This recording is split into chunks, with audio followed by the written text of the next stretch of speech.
Okay, so I translated it back into the kind of the neutral position, my bend deformer anyway, and I'm going to, and I have my custom attribute selected and all the translates selected, so I'll hit key, and we'll key that, and I'll go back to my main control, and now if I go, it kind of stretches a little bit as it goes back, but materials, like I'm assuming a flour sack is made out of some sort of cloth, they do stretch a little bit, so that's okay.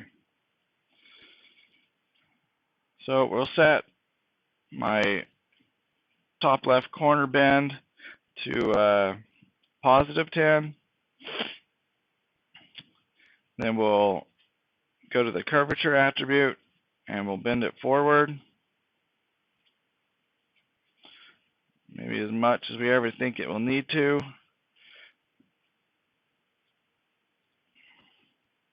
Then we'll translate the bend forward.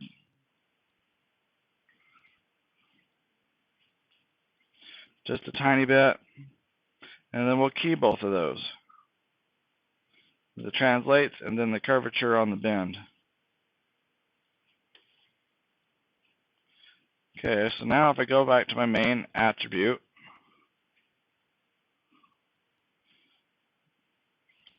there's my corner bend.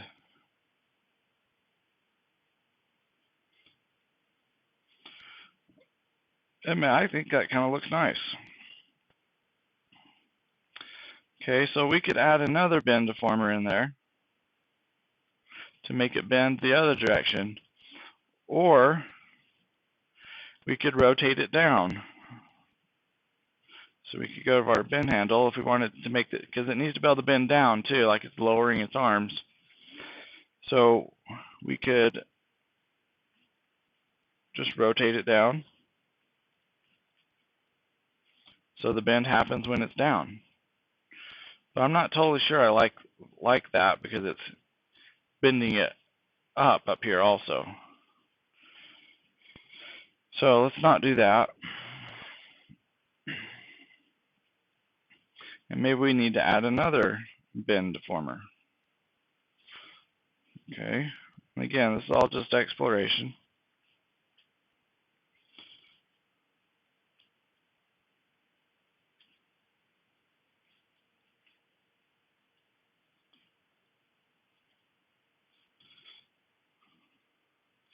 And this time,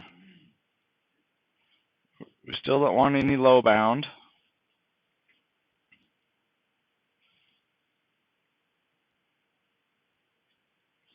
But I'm thinking I probably want to rotate this. Looks like a -90. We'll see.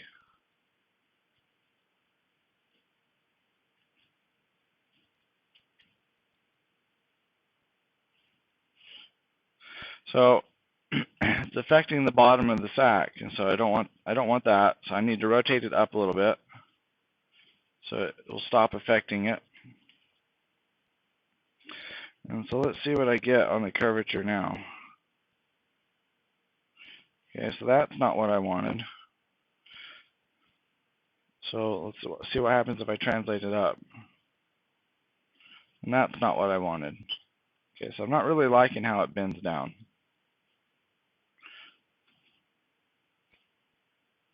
Okay, so we'll just delete that.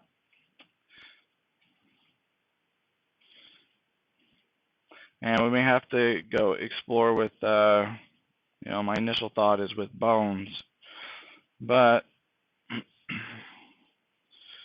let's see.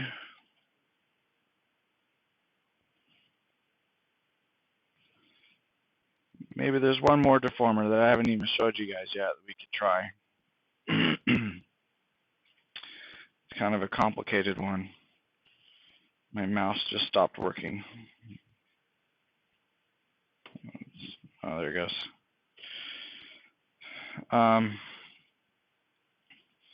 So if we go to Create Deformer, Soft Modification Tool, we want to go to the Options box, and we want to do a volume fall off or a surface fall off. You almost always get a better fall off if you use surface, but is more computationally heavy on Maya to figure that out. Okay. And then we'll use the color feedback, and we do want to preserve history. Okay, so I'll click to create that soft mod, and then I'm going to position it.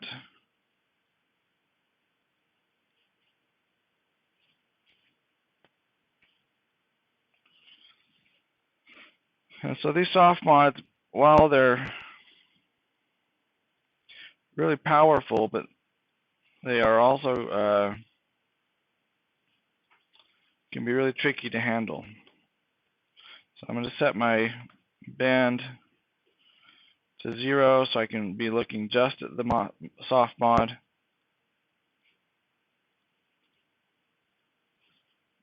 Might be easiest to select it from my hypergraph.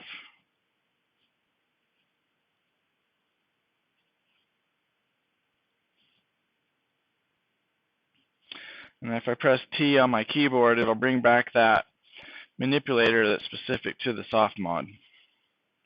Okay, so to see what's going on with this,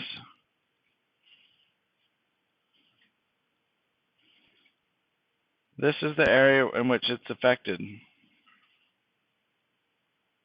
Okay, so I probably need to rethink how I'm going to create this, and this is where they're a little wonky to create.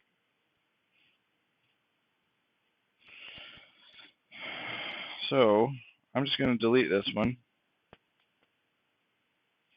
and I need to make a vertex selection.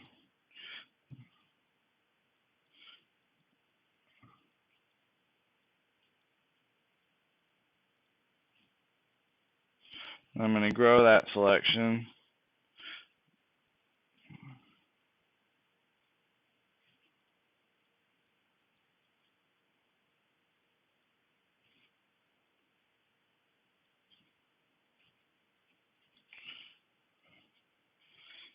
And basically the soft mod is going to only affect this region. But by doing it this way, it also will be created around my selection,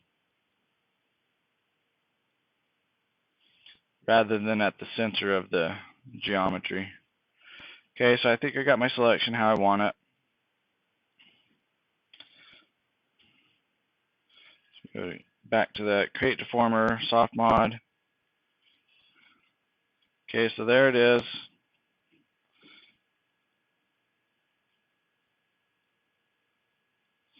This is the area that's going to be affected.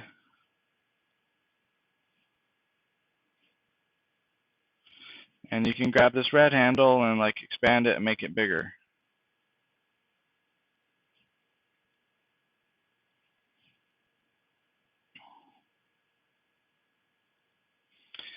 Okay.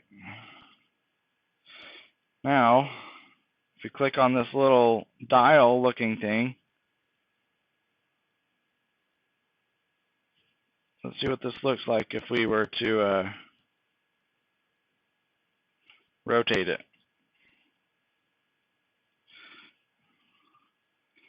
Looks about the same as it did with the bend deformer. So maybe the answer to this one is bones. Okay, so we can get more precise control over it. Let's see. Yeah, because now it's just looking too stretched. Not even cloth does that, right? So that just doesn't look good. So we'll delete that. Then we'll maybe start working on bones. Before we do that, though, let's think about how we might be able to get some of these other shapes in here. We need to maybe get a twist. That might be better to do with a nonlinear deformer. Let's see. It seems to me that it's more pop-bellied or popped, that the bum is popped out sometimes. That might be handy to try to solve without